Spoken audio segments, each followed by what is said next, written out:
The world would soon witness something unprecedented. Pope Leo XIV detained at a church entrance, his response leaving millions speechless and forever changing how humanity understood mercy. But on this quiet dawn in Vatican City, as golden light crept across the ancient cobblestones of St. Peter's Square, the Holy Father knelt in his private chapel, unaware that his simple morning prayer would set in motion events that would shake the Catholic Church.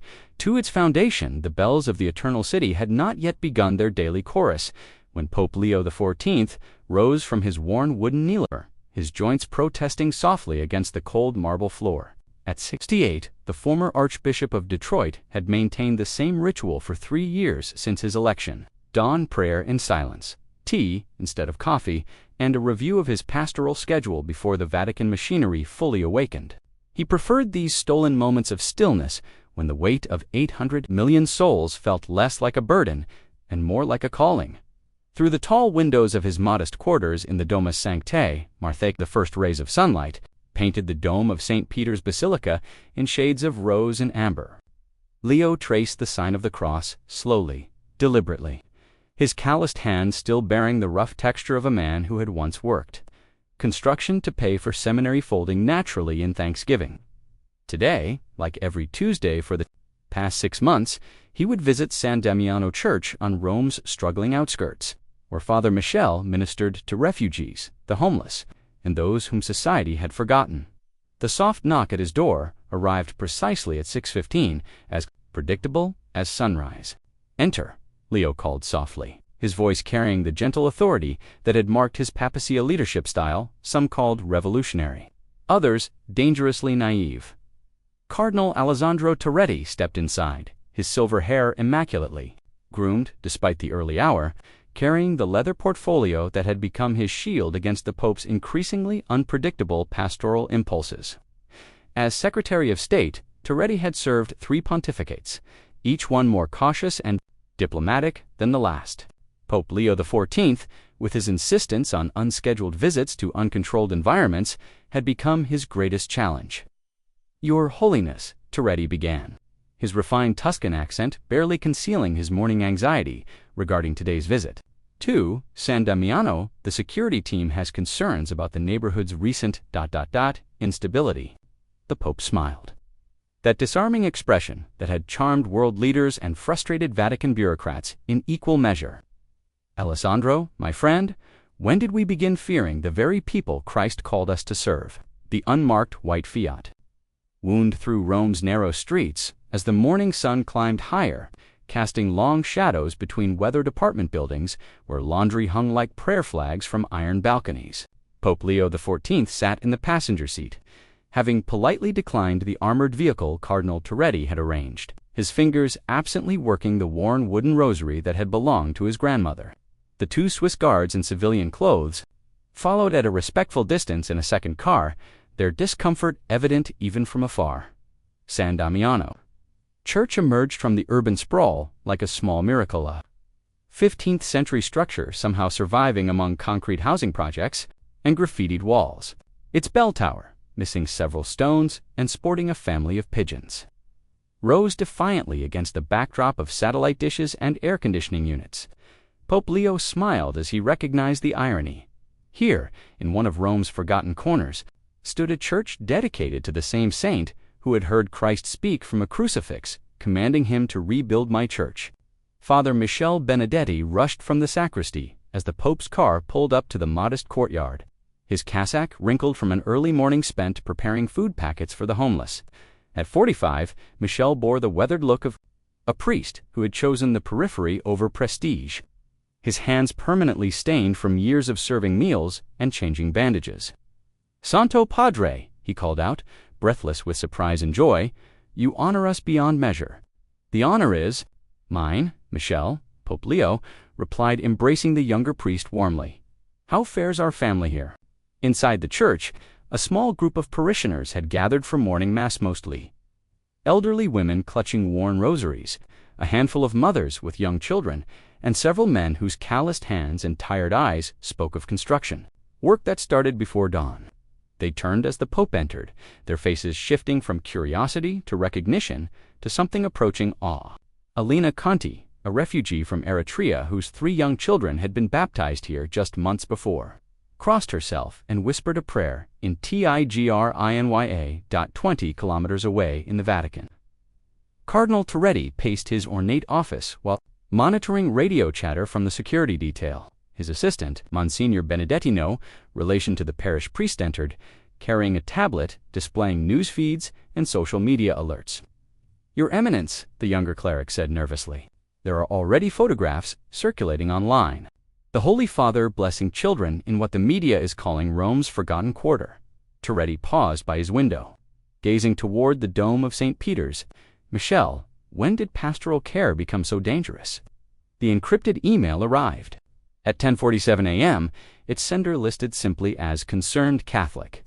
Monsignor Paolo Benedetti stared at the screen in his sterile office within the Secretariat of State, his coffee growing cold as he read the message for the 3rd time. The accusation was precise, clinical, devastating. Pope Leo XIV had allegedly been conducting unauthorized political meetings with left-wing activists and foreign nationals, using his pastoral visits as cover for activities that violated both Vatican neutrality and Italian sovereignty. Benedetti's hands trembled slightly as he reached for his secure phone. At 38, he had built his career on meticulous attention to protocol and an almost pathological fear of scandal. The Pope's increasingly unpredictable pastoral style had kept him awake for months, imagining headlines that could destroy the Church's carefully cultivated diplomatic relationships. Now, his worst fears seemed to be materializing in digital form. "Your Eminence," he said, when Cardinal Torretti answered, "we have a situation that requires immediate attention." 2 floors above, in his corner office overlooking the Apostolic Palace. Cardinal Torretti received the encrypted file with the stoicism of a man who had weathered 3 papal conclaves and countless diplomatic crises. The allegations were serious, enough to warrant investigation, vague enough to avoid libel, and timed perfectly to exploit growing concerns about Pope Leo XIV's unconventional approach to the papacy. He studied the metadata that the email had been sent from within the Vatican itself. "Michel," he called to his assistant, summoned the Security Council, discreetly. Within the hour, 5 men sat around the polished mahogany table and conference room. Omega, a windowless chamber designed for the Church's most sensitive discussions. Besides Torretti and Benedetti, the group included Swiss Guard Commander Franz Weber, Vatican Gendarmerie Chief Inspector Antonio Rossi, and the Secretariat's legal advisor, Father Thomas Kellerman. The air conditioning hummed softly, but the room felt suffocating. "Gentlemen," Torretti began, his voice carefully neutral, "we have received allegations that, if true, would constitute a grave breach of the Holy See's political neutrality." He slid copies of the printed email across the table. "The question before us is not whether we believe these charges, but whether we can afford to ignore them." Commander Weber, a Swiss military veteran whose loyalty to the Pope was absolute, shifted uncomfortably. "Your Eminence, with respect, His Holiness has done nothing more than visit the poor and marginalized." Surely, interrupted Benedetti, his voice tight with anxiety, "we cannot allow sentiment to compromise our duty to the universal Church. If these allegations reach the Italian authorities, or worse, the international media." The silence that followed was heavy with implication. Outside the sealed room, the business of the Vatican continued: pilgrims touring the museums, prelates attending meetings, the Pope himself blessing children in a forgotten corner of Rome. Unaware that the wheels of institutional preservation had begun to turn against him, the ornate chambers of Magistrate Giuseppe Conti felt heavy with the weight of centuries, their frescoed walls having witnessed the rise and fall of empires, the signing of treaties, and the quiet machinations of power. On this Tuesday afternoon, however, they bore witness to something unprecedented: the issuance of a detention warrant for the Bishop of Rome, Conti, methodical man of 62, who had spent his career avoiding precisely this kind of political minefield. Reviewed the Vatican's formal complaint for the 4th time, his gold-rimmed glasses reflecting the afternoon light streaming through tall windows. "The documentation appears to be in order," he murmured to his clerk, though his voice carried none of the confidence his words suggested. The irony was not lost on him. The Vatican itself was requesting Italian civil authorities to investigate the Pope for alleged violations of state sovereignty. Prepare the warrant. Across the city, at Carabinieri headquarters, Commissario Valentina Rossi sat in her austere office, staring at the secure fax that had arrived 20 minutes earlier. At 45, she had earned her position through 2 decades of navigating Rome's labyrinthian politics and complex relationship between church and state. She had investigated senators, arrested mafia bosses, and once personally served papers to a cardinal involved in financial scandal. But this was different. Sergeant Bianchi, she called her deputy, a veteran investigator whose steady presence had anchored her through countless difficult cases. Marco Bianchi entered, his weathered face immediately registering concern at her expression. Commissario Marco, in 30 years of service, have you ever imagined we might be asked to detain a pope? Bianchi's eyebrows rose as she handed him the warrant. He read it slowly, his lips moving slightly as he processed the formal language that masked an extraordinary request. Madonna mia, he whispered. Vatican-sourced intelligence, alleging unauthorized political activities. She leaned back in her chair, feeling the weight of command like never before. Madness or not, it's legal. The warrant is valid, the jurisdiction clear. She paused, studying the official seal that made the impossible suddenly mandatory. But I want to understand something. First, why would the Vatican expose its own pope to civil prosecution? Outside her window, Rome continued its ancient rhythm, unaware that its eternal dance between sacred and secular was about to take an unprecedented turn. Traffic flowed along the Lungo Tavere. Tourists photographed the Castel Sant'Angelo, and somewhere in the city's forgotten corners, Pope Leo XIV continued his pastoral rounds, his simple presence about to collide with the complex machinery of law and politics. Rossi reached for her phone to assemble her team, knowing that whatever happened next would either vindicate or haunt her for the rest of her career. The community center, adjacent to St. As Pope Leo XIV moved through the modest space like a shepherd among his flock. Folding tables bore simple meals of pasta and bread, while mismatched chairs formed conversation circles where the forgotten of Rome found warmth and dignity.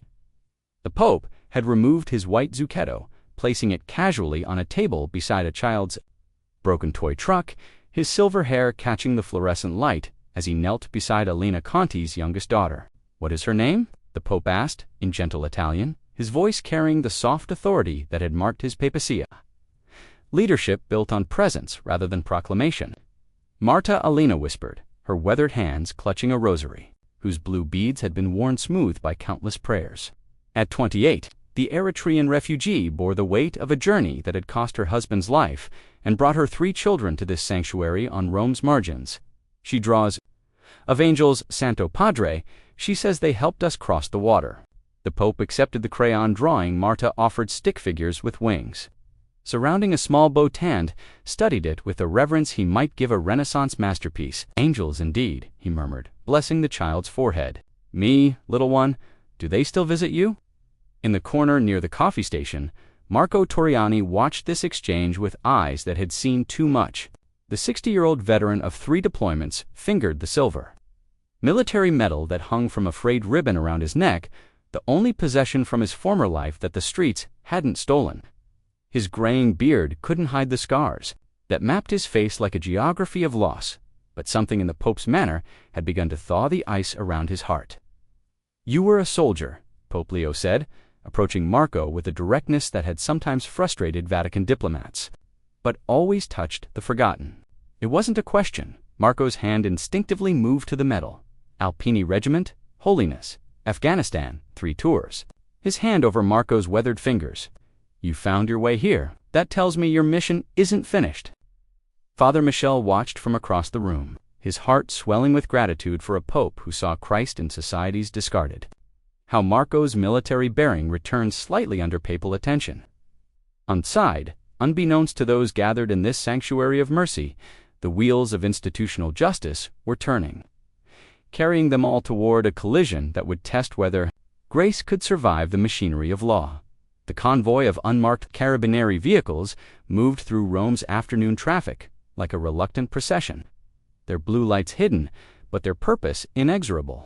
Commissario Valentina Rossi sat in the passenger seat of the lead car, her fingers drumming against the warrant that felt heavier than its paperweight suggested.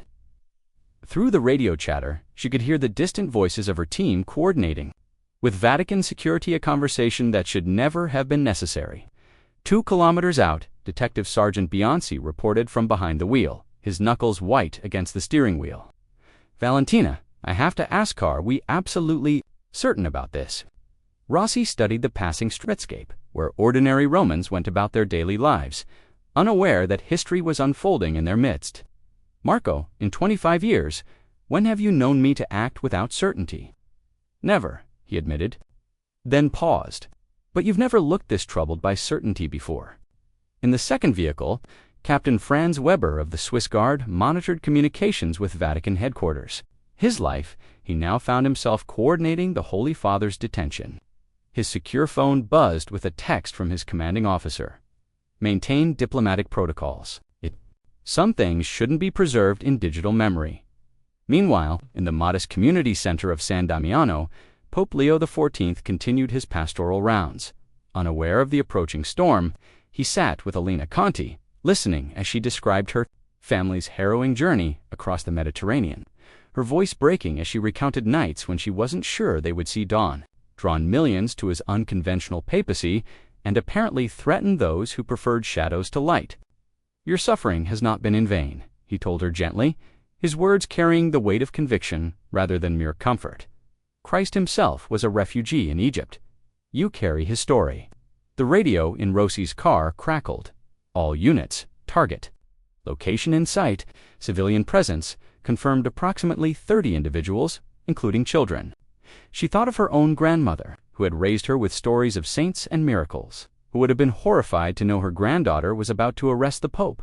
But duty, she reminded herself, transcended sentiment. "All units." She spoke into her radio, her voice steady, despite the turmoil in her chest, "maintain perimeter. We proceed on my signal." The distance between law and mercy collapsed to mere meters. The afternoon sun cast long shadows across the weathered stones of San Damiano's entrance as Pope Leo XIV emerged from the community center. His white cassock brilliant against the ancient doorway. He paused to adjust little Marta's drawing in his breast pocket, smiling at Elena, who followed with her children. 3 unmarked vehicles had formed a semicircle in the small courtyard, their occupants stepping out with the measured precision of men and women executing an unwelcome duty. Time seemed to fracture. Commissario. Valentina Rossi approached with deliberate steps, her badge held high, her face a mask of professional composure that couldn't quite conceal the anguish beneath. Behind her, Detective Sergeant Bianchi flanked her right side, while 2 additional officers maintained respectful but firm positions. The gathered parishioners, Lena clutching her children, Marco standing straighter than he had in months. Elderly women with rosaries frozen halfway through decades, watched in stunned silence as the impossible unfolded before their eyes. "Your Holiness," Rossi began, her voice cutting through the sacred stillness. "I am Commissario Valentina Rossi of the Carabinieri. I have a warrant for your detention on suspicion of unauthorized political activities in violation of Vatican diplomatic protocols."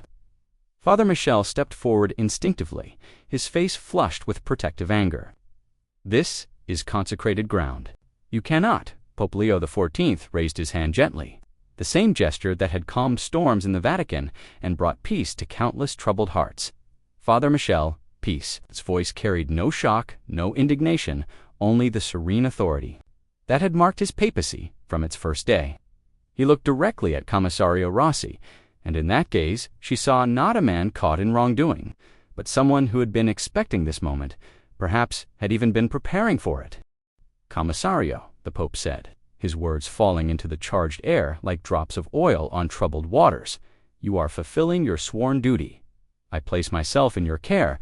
Elena Conti gasped audibly, her rosary beads clicking as her hands trembled. Marco Toriani's military bearing returned fully as he witnessed what his training recognized as courage under fire. The children stared, wide-eyed, not understanding the legal complexities, but sensing that something sacred was being trampled as Rossi approached, with ceremonial and cuffs protocol, demanded their use. Pope Leo XIV extended his hands not in surrender, but in the same gesture with which he had blessed thousands. The metal clicked softly against his wrists, the sound echoing off ancient stones that had witnessed centuries of prayer, but never this. The shepherd had been captured, and his flock watched in horror as their protector became a prisoner. What happened next would be replayed on screens across the globe within hours. But for those present, it unfolded with the slow-motion clarity of a miracle or perhaps a crucifixion. Pope Leo XIV, his hands bound by ceremonial handcuffs that caught the afternoon light like silver thorns, turned not toward the waiting vehicles, but toward the gathering crowd. His movement was deliberate, unhurried, as if he were processing. Toward an altar rather than being led to detention. "May I speak?" he asked Commissario Rossi, his voice carrying across the courtyard with the same gentle authority that had marked his morning blessing of little Marta's drawing. Rossi hesitated, protocol warring with something deeper, a recognition that she was witnessing something beyond her training manual. She nodded slowly, her own hands trembling as she maintained her professional stance. The Pope stepped forward, his white cassock rustling against the ancient stones. Around the courtyard, word had begun to spread through Rome's invisible networks, the kind that carry news through neighborhoods faster than any digital feed. Shopkeepers emerged from doorways. Construction workers paused their labors. Mothers appeared at windows with children balanced on their hips. The crowd grew organically, drawn by an instinct as old as the city itself. When something sacred was happening, you bore witness. "My dear friends," Pope Leo XIV began, his voice reaching every corner of the square without amplification. "What you see today is not an injustice. It is an opportunity." He paused, letting the paradox settle like seed on fertile ground. "These officers serve the law with honor. They do what conscience and duty require." Elena Conti pressed her children closer, tears streaming down her face as she recognized in the Pope's words the same acceptance she had found when fleeing across dangerous waters, the kind of surrender that wasn't defeat, but trust. Marco Torriani stood at attention, his military training recognizing something he had seen only once before, in a chaplain who administered to dying soldiers without regard for incoming fire. The Pope's bound hands rose as much as the restraints. Aloud, and in that gesture more blessing than surrender commissario, Rossi felt something crack inside her chest. She had arrested murderers and thieves, politicians and priests, but she had never detained a man who radiated peace while wearing handcuffs. "Do not fear what you do not understand," the Pope continued, his gaze sweeping across faces twisted with confusion and grief. Sometimes the shepherd must walk through the valley so that the flock might find higher ground. In the distance, the first news van rounded the corner. Its satellite dish extended like a metallic prayer toward heaven. The first smartphone video uploaded to social media at 3:47 p.m. Rome time carried a simple caption, "Pope arrested outside. Church live now."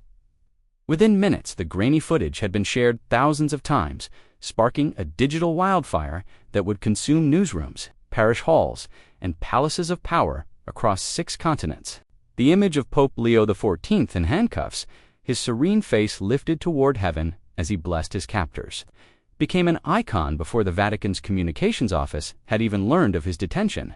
In the papal apartments, Cardinal Alessandro Toretti watched the breaking news coverage with growing horror, his secure phone buzzing incessantly with calls from nuncios, bishops, and world leaders demanding explanations he didn't possess. The BBC's Rome correspondent spoke breathlessly into her microphone in an unprecedented development. Pope Leo XIV has been detained by Italian authorities on what sources describe as allegations of unauthorized political activities. Monsignor Benedetti Toretti called sharply to his assistant, who stood frozen before a wall of monitors displaying feeds from CNN, Al Jazeera, and Vatican Radio. "Get me the Holy Father's exact location." Now, across the Atlantic, the Archbishop of New York fielded panicked calls from American Catholics while watching the footage replay on his office television. In Manila, the faithful gathered spontaneously. In cathedral squares, their evening prayers transforming into vigils. A parish priest in São Paulo wept openly as he watched the Pope's blessing gesture, recognizing in it the same radical mercy that had drawn him to the priesthood decades earlier. On Twitter, hashtags erupted like digital conflagrations. #FreePopeLeo, #PayPal arrest, #What would Jesus do? A viral post from a seminary student in Dublin captured the moment's spiritual earthquake. Today I watched the successor of Peter wear chains with more dignity than most kings wear crowns.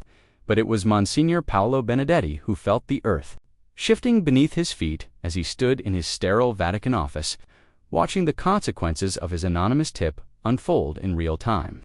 The careful bureaucrat who had triggered this avalanche with his encrypted email now watched helplessly as his fears about Pope Leo XIV's unconventional ministry had materialized into a global crisis beyond his worst nightmares.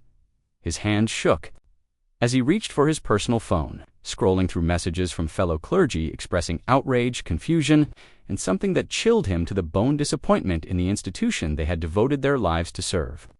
One text, from a priest in Benedetti's home, diocese cut deepest. How could the church betray its own shepherd? The question hung in the air like incense turned bitter as the world waited for answers only God seemed to know. The fluorescent lights of interview, room 3 cast harsh shadows across Pope Leo XIV's face as he sat quietly, his hands folded. Where the handcuffs had been removed, Commissario Valentina Rossi studied the man across the metal table, searching for any sign of the political subversive described in the warrant. Instead, she saw only the same peaceful presence that had blessed children and comforted refugees just hours earlier. "Your Holiness," she began, her voice softer than protocol demanded.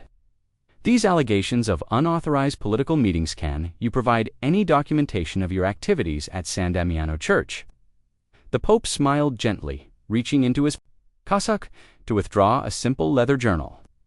"I keep a record of pastoral visits, commissario, nothing classified, nothing political, only the names of those I've met and their prayer requests." He opened the book to reveal page after page of handwritten notes. Elena Conti prayers for safe passage for her sister still in Eritrea. Marco Toriani struggling with nightmares from military service. Maria Benedetti, arthritis pain. Rossi felt her professional certainty crumbling with each entry. These weren't the records of a political operative, but of a pastor who remembered every individual, soul entrusted to his care. 20 kilometers away in the Vatican, the truth was emerging through a very different kind of confession. Monsignor Paolo Benedetti stood in Cardinal Toretti's office, his carefully maintained composure finally shattered by the weight of watching his anonymous accusation destroy the man he had sworn to serve. "It was me," he whispered, the words barely audible above the hum of the air conditioning. "I sent the email." Cardinal Toretti looked up from the crisis management documents scattered across his desk, his face registering shock, then dawning comprehension. Paolo... Why? Benedetti's shoulders sagged as 3 decades of clerical ambition collapsed into ash. "I was afraid, Your Eminence. Afraid of what his radical pastoral approach would cost the Church institutionally. Afraid of the headlines, the diplomatic incidents, the way he ignored protocol to embrace the margins."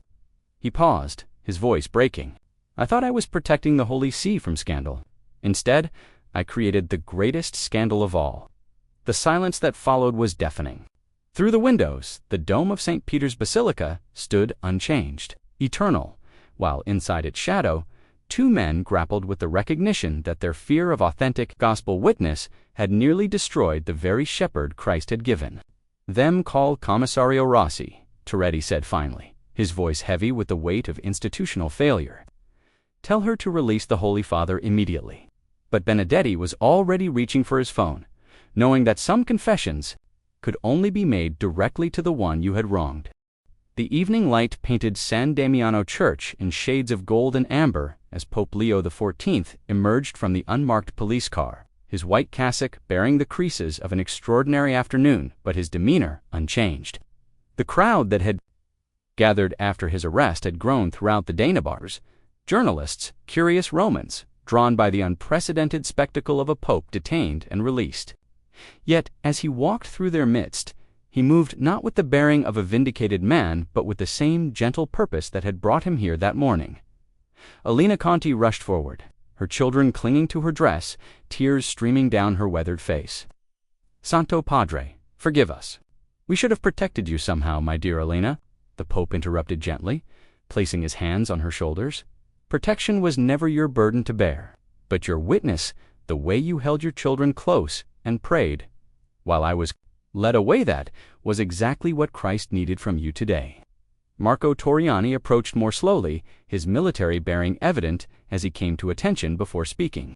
Your Holiness, I want you to know, watching you accept that arrest with dignity. It reminded me what courage actually looks like. Real courage, not the kind they taught us in the army. Father Michel embraced his Pope with the relief of a son, welcoming his father home. We prepared evening prayer, if you're able to stay. I wouldn't be anywhere else, Pope Leo XIV replied, his eyes twinkling with the humor that had endeared him to millions. Though I suspect we'll have more company than usual. 20 kilometers away in the Vatican, a very different kind of reconciliation was unfolding. Monsignor Paolo Benedetti knelt in the small chapel within the Secretariat of State, his career in ruins, but his soul paradoxically lighter than it had felt in years. Cardinal Torretti found him there, his own face bearing the weight of institutional failure. Paolo, the cardinal said softly, taking a seat in the pew behind him. The Holy Father asked me to tell you something.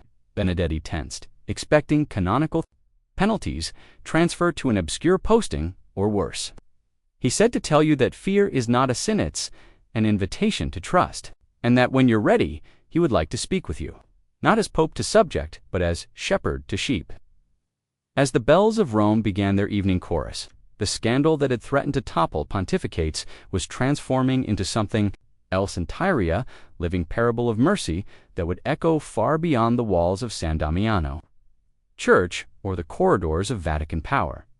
The shepherd had returned, not to condemn, but to gather his scattered flock. 6 months later, the morning sun stretched golden fingers across the ancient cobblestones of St. Peter's Square, painting the Vatican's heart with light that seemed somehow different, warmer, more welcoming, touched by the memory of an afternoon when grace had triumphed over institutional fear. Pope Leo XIV knelt in his private chapel, as he always had, but the worn wooden kneeler now bore the patina of prayers offered not just for the Church Universal, but for a world that had witnessed something unprecedented, a shepherd who chose blessing over bitterness when betrayed by his own fold. At San Damiano Church itself, the transformation was both profound and beautifully ordinary. Alina Conti arranged fresh flowers on the altar, her movements sure and purposeful, her weathered hands once trembling with refugee terror, now steady with the confidence of someone who had witnessed divine providence firsthand. She had become the parish's coordinator for refugee services, her own journey from desperation to hope, now a bridge for others crossing dangerous waters.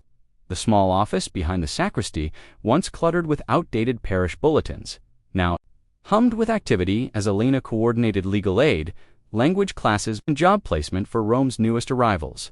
Her daughter Marta's angel drawings covered one wall of the community center, each one bearing witness to divine protection, transcended human understanding. But it was the newest addition that stopped visitors in their tracks. Child's crayon rendering of a man in white wearing handcuffs, his face turned skyward, surrounded by figures that could have been police officers or apostles. Below it, in Marta's careful 8-year-old script, were the words, "Papa said thank you." Marco Torriani stood in the church's small garden, tending tomatoes that would feed the hungry who gathered daily for Father Michel's expanded meal program. The former soldier had found his mission at last, not in foreign theaters of war, but in the quiet battlefield of urban poverty, where mercy was the only weapon that mattered. His calloused hands, once trained to destroy, now coaxed life from Roman soil with the patience of a man who had learned that true victory came through cultivation, not conquest.